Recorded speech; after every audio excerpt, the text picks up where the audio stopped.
Hey, everybody, welcome to the Witching Hour, the hour of the day when the veil is thin and magic happens. We have a beautiful guest for you today. We're going to get to know him together, though I'm actually going to meet him from a few hours within taping this, and I'm really excited. We're doing Comic Yeah. Con together, but that was weeks ago by the time you're seeing this. But he is a witch, he is a musician, he is a priest, he's a vegan, he's an animal activist, he is amazing. Welcome, Jason Myers. Thank you so much for coming on the Witching Hour. Thank you, Patty. Thanks for having me. I'm excited to be here. So I love that you are high voltage and you are all over the place doing all kinds of things. I'm married to a musician myself, so let's start out with music. Did your spiritual magical path lead to music? Did your music lead to your magic path? Did they just collide in the middle? So tell us a little bit about Yeah. Icarus Witch and Okay. you. Well, Icarus Witch is my current band, and it's a band that I founded just over 20 years ago. Our debut album is 20 years old this year, so Wow. been doing it for a while. Have 7 albums out on Cleopatra Records, and it's uh, it's a it's a throwback in a way to traditional metal of the 70s and 80s that I grew up on. And that kind of dovetails nicely with the traditional kind of witchcraft that I was always drawn to in the 80s as well. So my spiritual path and my musical path just spawned from the same seed early on in the 80s and kind of grew together throughout my development. And so the two were always a bit inseparable, and Icarus Witch allows me to lean into the spiritual side a little bit more with the lyrics and the imagery and things like that. Okay, that's beautiful, beautiful. And the other one of the other many things I love about you looking around, you're also very much an animal and an environmental activist. Hmm. Activist is my big word. Two things that are. How did that happen? Was that again? d- Was that developed by the need for activism and animal advocacy, or? Yeah, and again, I would say that part of the path kind of came about at the same time, really. Like around the time when I was 12, 13, influential kind of Yeah, youth, just it's when I started questioning a lot of things, whether it was religion or music or what I was eating, because when you're growing up, a lot of times you just eat what your parents put on the plate or what everybody around you is eating. You don't necessarily think about the connection between how you're contributing to the food chain. But where I lived, there was cows that had joined our yard, and I would go out and hang out with these cows. And it was around the same time I was really becoming in tune with nature-based spirituality. And I would find apples from the local tree and like feed them to this cow. And I became friends with these cows. And then I'm like, what is this the same thing that I'm eating? Like, I can't do that. These are my friends. That doesn't make sense to me. So it took like an enlightening experience. Like, just sometimes, we become separated from our food path. We think we're eating hamburger or bacon. If it said pig or cow or whatever it was on the package, people might think twice about it or think differently about it. right. So my veganism and activism was a sort of an organic outreach of just my love of nature and my love of animals and my creed to harm none or do as little harm as possible. It all made sense to me that those things would go together. Yes, very hand in hand. You're definitively a leader of the pagan community. You're a second degree Cabot priest, correct? That's correct. So again, Lori Cabot, Salem, that whole thing. How did that come about? I mean, I've been a fan of Lori's work for forever. I The first time I met her actually was in the '90s. The first time I went to Salem, just her Power of the Witch had come out relatively recently, and I met her at a book signing there one Halloween trip. And but then beyond that, many years had gone by, and I was a fan of her aura and the way she presented herself, and her affinity towards protecting nature as well, and activism. They all jived with her spirituality and my spirituality. But however, and I was visiting Salem on a regular basis. I even lived there for a while, but it wasn't until the pandemic when I actually began like formal training, because you know, as you remember, everybody went on lockdown, so it was sort of Yeah. like now we had time. And like prior to the lockdown, you if you wanted to be part of the priesthood, you or to be part, you know, ordained a witch in the Catholic tradition, you had to go there to Salem, you know, spend the time there in person. But they opened that up when the world shut down, and so that changed a lot of things. So now her tradition exploded because now she's able to take in students from all over the world who would might have been super qualified but not necessarily able to go and spend the time in Salem in person. So it's funny that I actually lived there and used to hang out in the shop and stuff, but it wasn't until I moved back to Pittsburgh that Yeah. I started doing the official training and through the online courses. And so it's relatively recently for that tradition, That is good. And I 2021. I do see a lot of good things came out of the pandemic as far Yeah. as this online world. That's when I started my school. Again, Oh, because yeah. you don't have to have a brick and mortar, so now therefore it's international. Same thing. It's beautiful. Yeah. So, okay, modern witching and everything. So, how, as a second degree and Cabot priest and a long practicing witch or pagan, how do you bring ritual and sacred tools into your modern pagan practice? What I'm getting at is shadow chaser. What is shadow chaser? I mean, like a lot of 80s witches, I got my early instruction from books, you Uh-huh. know, Big Blue, of course, you know, his famous book, and all the great British witchcraft books that were coming out around the late 70s and early 80s. So a lot of how I viewed ritual tools, including this wand that I've had since the 80s. I just take it with me when I'm traveling. You know, I got a lot of that instruction from from traditional witchcraft books that came over to the U.S. from the British traditions.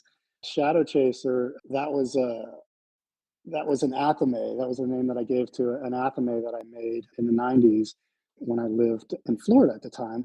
I was going to a lot of like pagan gatherings, bigger gatherings and stuff like that. And I met these folks that were offering like you can come and forge your own tools and bring sacred metals and jewelry and melt them down, and it was so alchemical and awesome.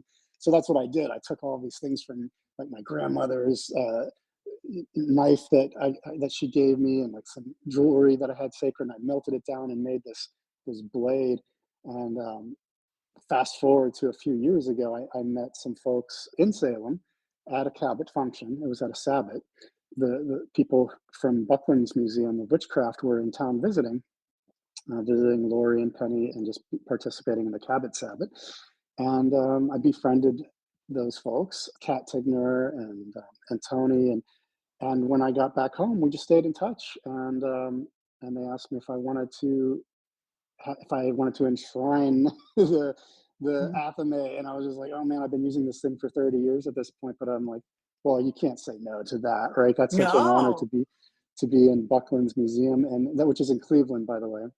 Well, unsolicited plug there. But if anybody has not gone and you're in that Cleveland, Ohio area, definitely check out Buckland's Museum of Witchcraft and Magic. So I went down there and I gave them the athame to keep there as a museum piece, and I'm using some other ones now, but I figured, well, that's too much of an honor to pass up, so that's what I did. I think that's awesome. That's one thing Yeah. that stood out. I'm reading about you. I'm like, I like that. And I think we're very similar. And it's funny because last week, Star Ravenhawk was on my show, and Mm, very similar stories. We all the books of the '80s, the magic, what it was in the '80s before all this modern stuff was. We all kind of have that same base in our yeah. practice and our work, and we're still here. So, Yeah. and There was we're a lot more limited resources back then, right? Like yeah, there was like 10 books in existence. So right, everybody's path kind of looked like an amalgam of those different books that right, were available to us. You could go to the library and a few other things, but in terms of like stuff that was pre-internet, stuff that was easily accessible, unless you were part of a coven or a tradition or a lineage where they were teaching you stuff that was passed down. A lot of people that learned from books or learned from gatherings, it was a lot more similar. It didn't fraction off until much later on in the development in right. the U.S., I think. Okay. Pre-witch talk. Yeah, yeah. Now it's all over the place. Now Yeah, it's like, yeah, but what you kind of know, witch it are has you? its pluses and minuses. The world's an expert. The world, there's, I shake my head sometimes at some of the stuff I see online, and new people coming into it and going, oh, it's a new idea. But that's okay. If it makes you think, if it makes you search, which is what we do is about, more power to it. I Yeah, guess. it's a living religion, right? It was always intended to be that way. I think. I mean, there's traditions that are meant to be kept in the traditional sense. But Yeah. as you know, as an umbrella term, paganism or neo-paganism or whatever, I feel like it was always sort of this growing organism. So it's natural that it expands and morphs, just like music. You know, like I say, my music is traditional heavy metal or classic metal by today's standards. But nowadays, there's so many genres of metal, just like there's so many classifications of what type of witch you are. You know, back Right. in the 80s and before, it was just you were a witch or you weren't a witch. Now there's Right. Right. You discovered you a read lot three more, books and but you um practiced your craft. So that was, yeah, you you know, practice your craft and learned. I remember going to an event in the 80s here. I'm in Los Angeles, Long Beach Women's mhm, Spirit, and meeting whoever of the day, Z Budapest, Scott mm, Cunningham, Star High. mhm, That's what it was. And it was like, yeah. oh, I like this much better than everything else I've looked at. So, I love that California line. I think that's, you know, it's so different. And that's one of the subjects of the panel, you know, yes, um, the Witch Comic Con panel. But I lived in South Carolina, South uh, California for a while as well in Los Angeles, and in practice there for a while. And it's just there's just different energies. there I'm is here different. now, like you said, you know, and whenever I return to California, I just it's like your vibe goes down a bit or something. It's It, less it, chaotic. it is very different. Again, this is where I've always practiced and what I've learned and developed, but I travel all the time. Just my Mhm, career, it is, I'm on the road like a musician, but I'm not a musician, like 35 trips. Every place has such a different energy, mm, every single state, every single country. mm, And we, as people in tune to nature and what it is, of course it's going to be different. Of course things are going to be different. And I think, and sure. hopefully, if you're lucky enough to vibe out the place you need to be at the time you need to be there and tap into it. To what I've experienced people Los Angeles, where it's kind of a love hate thing if you tap into that energy with or without the practice or your spiritual practice. It's you tap into it or you don't. Yeah, that's So true. And Los Angeles is its own energy from San Diego or San Francisco too. Like LA completely. is, And now you it's mentioned Comic Con. When we're taping this, we are meeting each other live for the first time today. We are oh, doing the panel at Comic Con together, and it's called Witches After Dark, Witches of the East and West. So that's mhm, exactly what we're going to be talking about. So I'm sure yeah.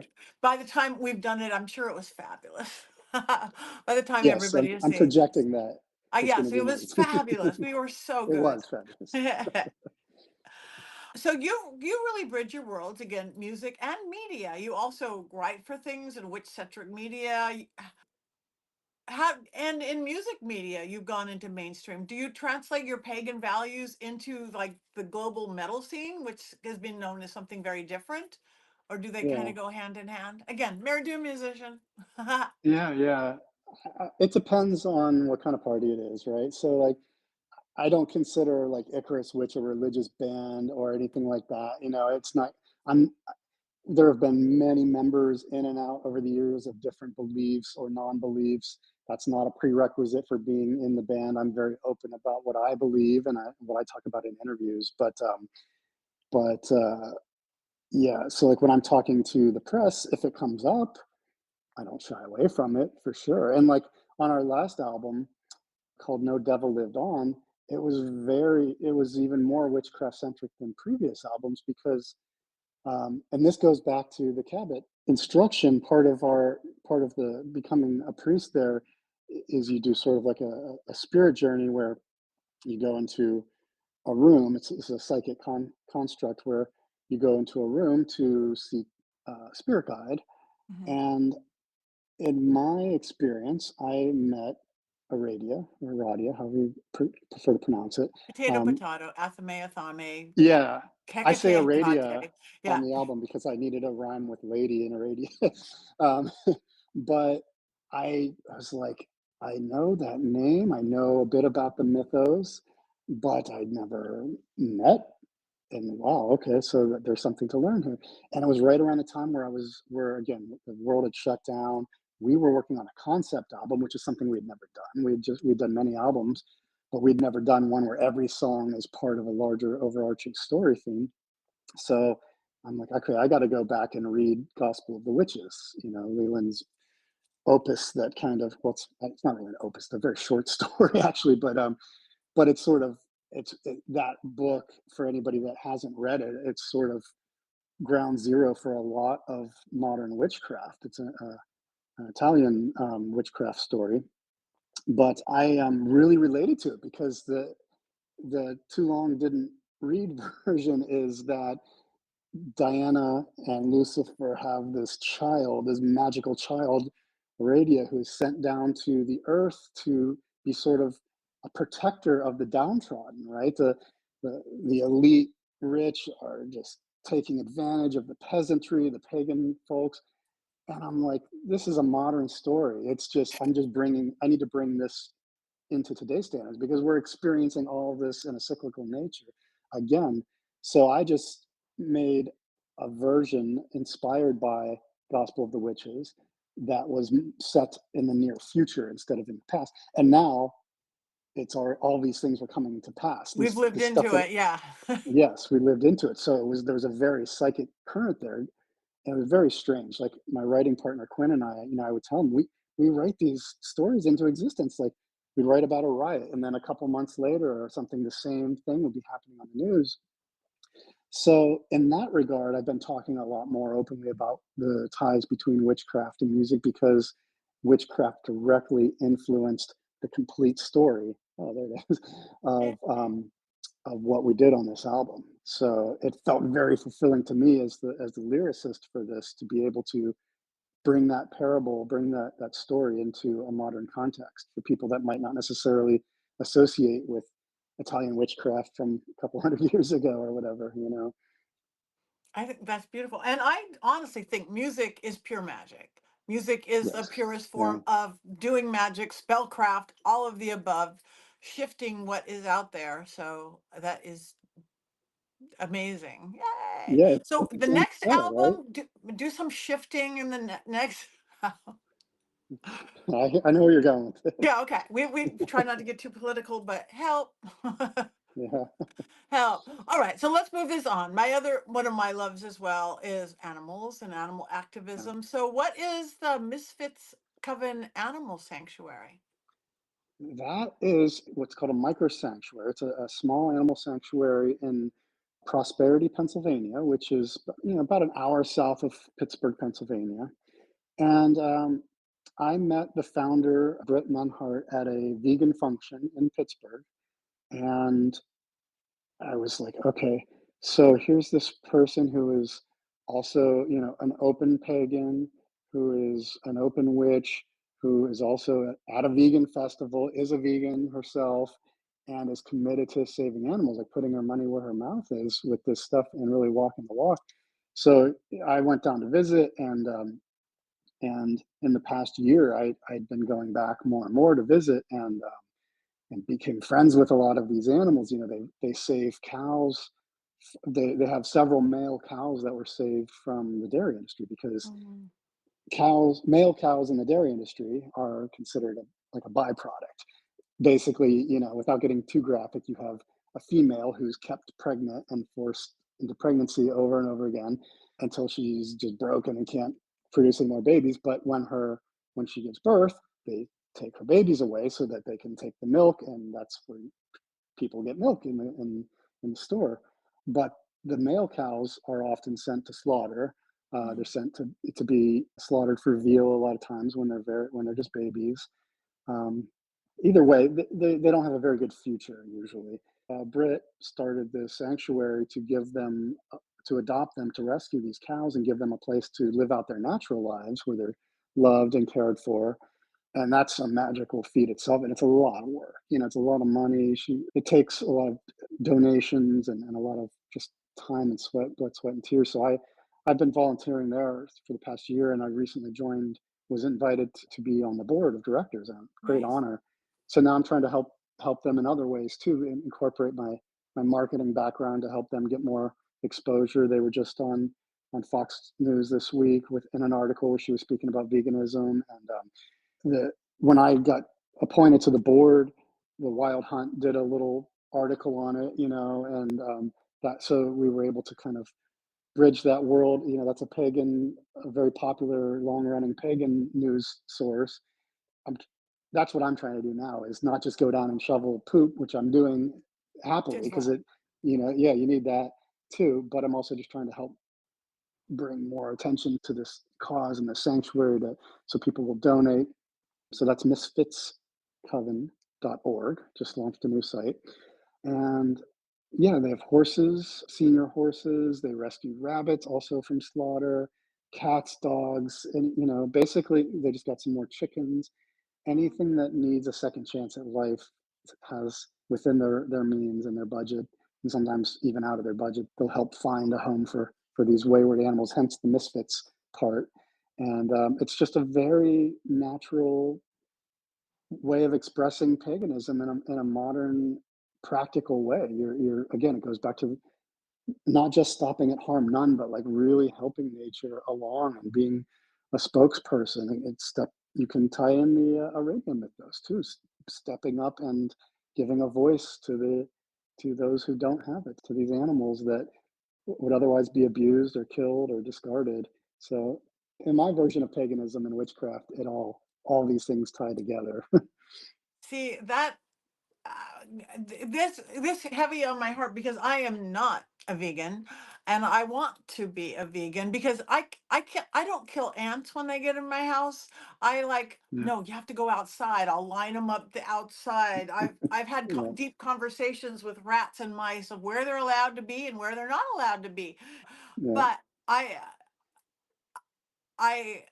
but then I'll sit there and still be eating that beautiful cow that I wouldn't, kill a fly who's sitting on him.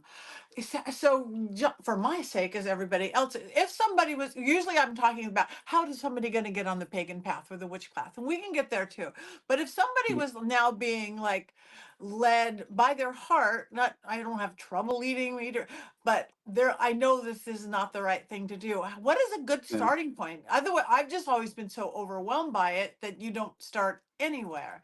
Was that hard for Oh you, yeah. or do you have techniques of somebody going, okay, we're going to ease our way into the water here or something? For a lot of folks, vegetarianism is the first step, and for me, it was as well. So back to the cow, when I was younger, I'm not going to eat this cow.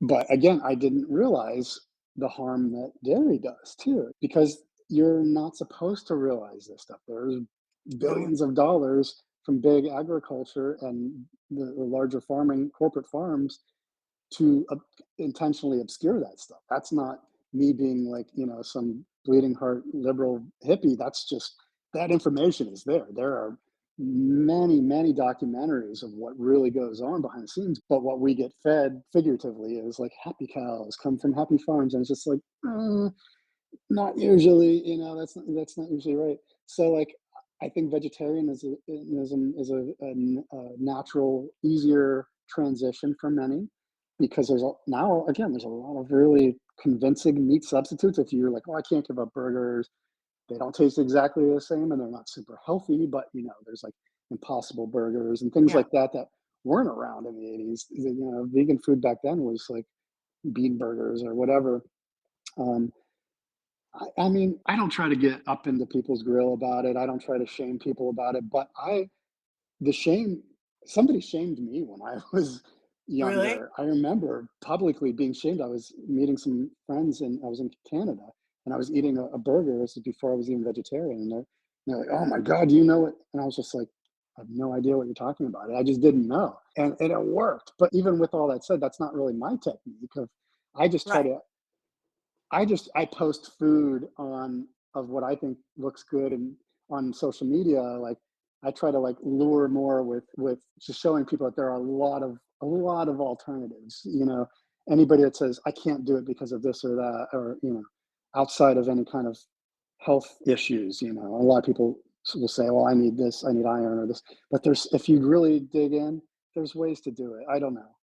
All I can say is from my personal experience, I've been vegan since the '90s, and I'm pretty healthy. You look very healthy. Thank you. Yeah, I've never So, had any problems because yeah, of that. I get the heart of it. I get the, I don't want animals to suffer. I know even environmentally in every which way. But okay, I'm going to go into practical. We're going to be in San Diego at a big Comic-Con. Do Yeah. you get to eat there? What do you eat? I'm sure there's nothing in the convention center that you can eat. Do you have to bring your You'd be own? surprised.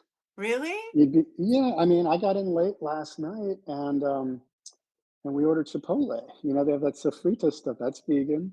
So a lot of stuff is like accidentally vegan, even fast food. It's not healthy, but it was like super late at night. We'd been traveling all day, so it was like, yeah, let's order some fucking Chipotle, whatever. Okay. Really, I think people focus too much on like what you can't have versus all the things you can have.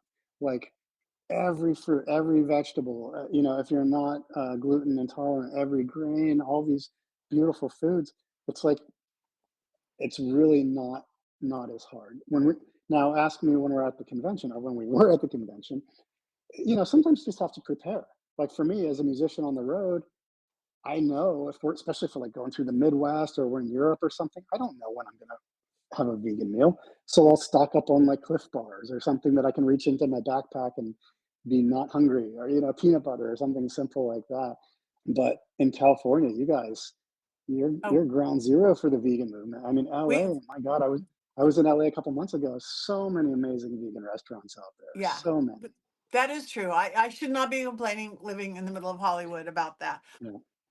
I hear, are you writing a book on plant-based living and nature spirituality and your vegan journey? Vegan? So for those of us Yeah, looking yeah. into that? I have been working on it for years. I To hold myself accountable, I speak about it publicly because otherwise I'll Good. just wait Make it. another 20 years. Yeah, yeah, I want to write. I've been writing a book on the ties between veganism and witchcraft, and I actually have a little community of other vegan witch journalists, vegan witch writers that I've met with over the years, and we sort of talk to each other, and where are you at with your book and stuff like that. But yeah, I want to create some. I want to be able to tell a version of the story for people that want to take that harm none thing to the next level. That want to that are I want to make a book that you don't have to be a vegan or a witch to read, but if you are on either one of those paths, it will enrich it. And it's mostly just telling it through experience. I don't want to just do research and like say, here's some facts. Anybody can do that. I want to talk about my experience and how it's enhanced my magical practice, how it's enhanced my spell working, how it's enhanced my physical well-being and my mental well-being and things like that. And just make sort of a practical, if you want to be lead this path, if you want to lead a plant-based, even like eat less meat or whatever, this will be a way to tie those worlds together. So that's what Good. that's about. We'll definitely keep working on it so we I can do. all have I do. it. Thank you. Thank you. All right. So what's next for you? Well, we have speaking of animals and music and witchcraft, we have a animal fundraising show that I'm putting together called Animal Jam. That is August, I want to say 23rd. I'm terrible at remembering numbers, but yeah. Very Uh, soon. and yeah, very soon in Pittsburgh, Pennsylvania. And what I'm doing is getting several of my other bands in the Western Pennsylvania region together. And I'm also getting Misfits Coven and J&J Farms and Catnip Acres, some other local animal shelters and animal sanctuaries.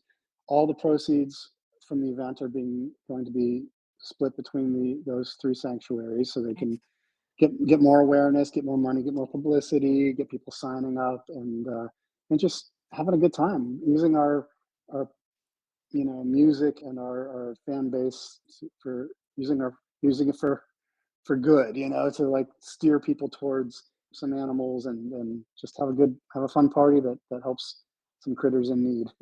So that's one thing that we have coming up. We're working on new music for Icarus Witch. Have a couple. We're celebrating our 20th anniversary of our first album this year, so we might be doing like a special reissue of that later in the year. I'm working on some stuff with the label out in Los Angeles. That's why I was out there recently Okay. to come up to commemorate Capture the Magic's 20th year. And yeah, so those are the main things. Just keeping all those plates spinning, keeping the music alive and fresh, but also paying homage to the old. Which, speaking of paying homage to the old, I will say, not that he's the most vegan friendly guy, but R.I.P. Ozzy Osbourne. They just Yes. I'm wearing my fringe in his honor today. Um, Yay! I know that was I sort of saw that coming, not being yeah, psychic, but just that it was the end, it was the place. It just kind of all yeah, sort of fit together. But yeah, he was a boy, he was maybe not vegan friendly, but he was his own magic.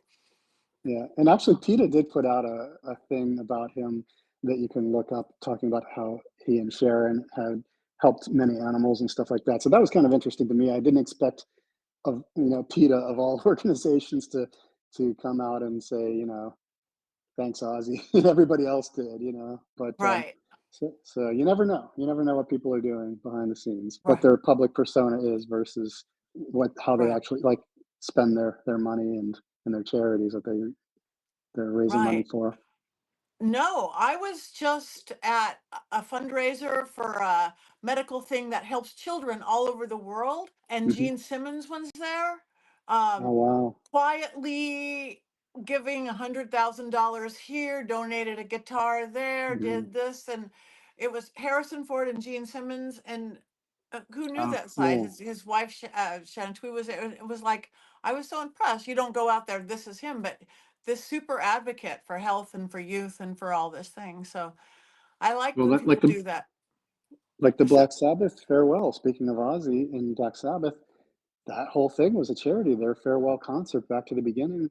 They yeah, just, they said that was the biggest single like fundraising event for a charity ever, like 200 million or something. I think they raised to help people, in need and cancer research and things like that. I believe I could, have yeah, to double check on that, but Parkinson's, which is what Ozzy was suffering from, one of the things.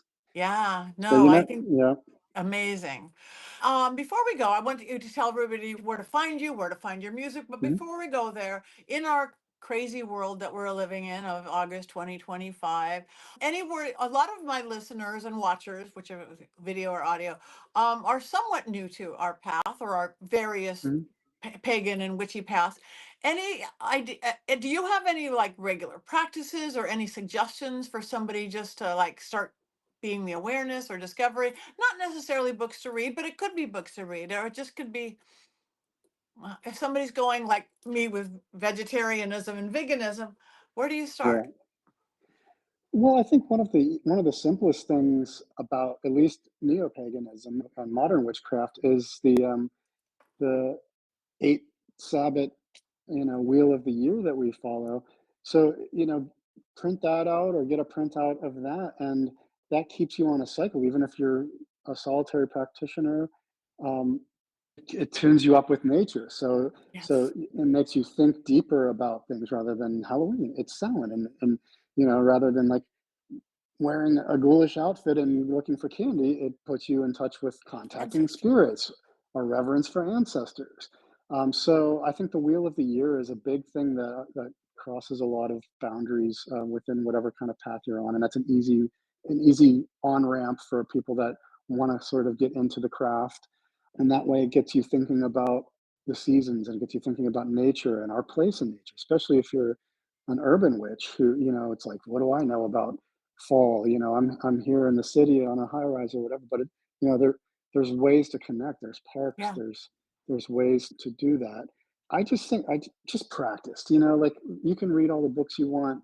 You can read everybody. You can follow everybody's socials, but follow your heart, get out in nature if you can, or just get in touch with your own spirit guides, get quiet, get mindful, practice meditation, and just do the work. Practice, don't worry about like, am I authentic or am I this or that? Like just start. You can get better.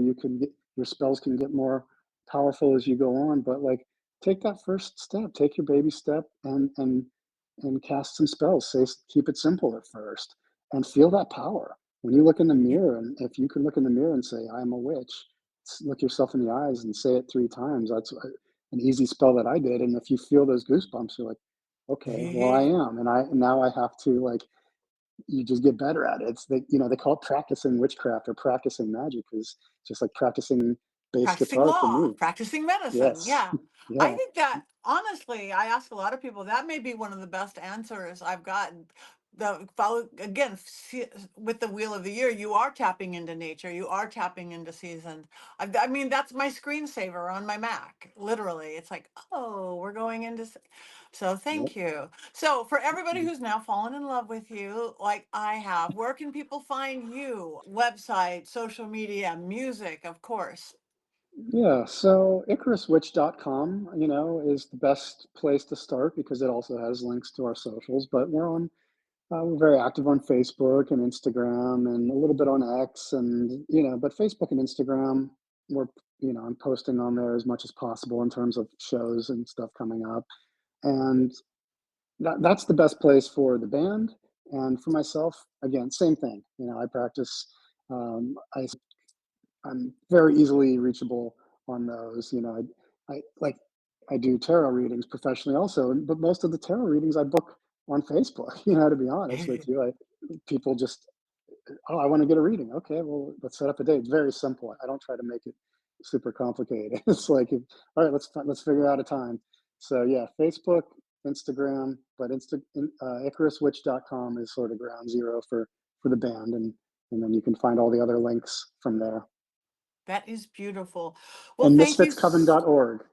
That's the new one because we just Oh, launched that. say that again. Misfits Coven, misfitscoven.org. Find the That's animals. Love the that's animals. yes. Donate to the animals. They Donate need to the animals. Yes. they need So, money. They eat a lot. They're big. yeah, they eat a lot. So if you can't go shovel poop, donate something or both. I like that. Vet bills too, because they a lot of care. You got to keep these guys healthy too. So, well, thank you so much, Jason. Again, Thank in you, mere Patty. hours later tonight, I will be meeting you. And Yes, again, I'm sure we were fabulous already since we're time jumping a little bit. So, thank you for yes. bringing your magic to the witching hour. Thank you for having me. And I'm a big fan of the Witches movie Coven too. So Thank maybe I'll you. see We'll you have to there. get you on. We'll have to do a nice rock and roll witchy movie and get you on as one of our guest speakers. I got some ideas in mind for Really? that. Okay, tell us. Oh, we'll do Rod's on Trick the or other Treat. line. Have you guys done Trick or Treat yet with Gene Simmons and Ozzy? Speaking of those guys, No, I don't think we have. I'm putting it Okay, out there. put it out there. Rob, listen in. He's behind the scenes somewhere. He's the man behind the curtain right now, writing Yes. that down. So we'll be in touch with you. So thank you, All Jason. right. You guys like him, follow him, check him out, listen to his music. It's fabulous. I was on you listening earlier. So thank you. Thank you, Patty. Blessed be. Blessed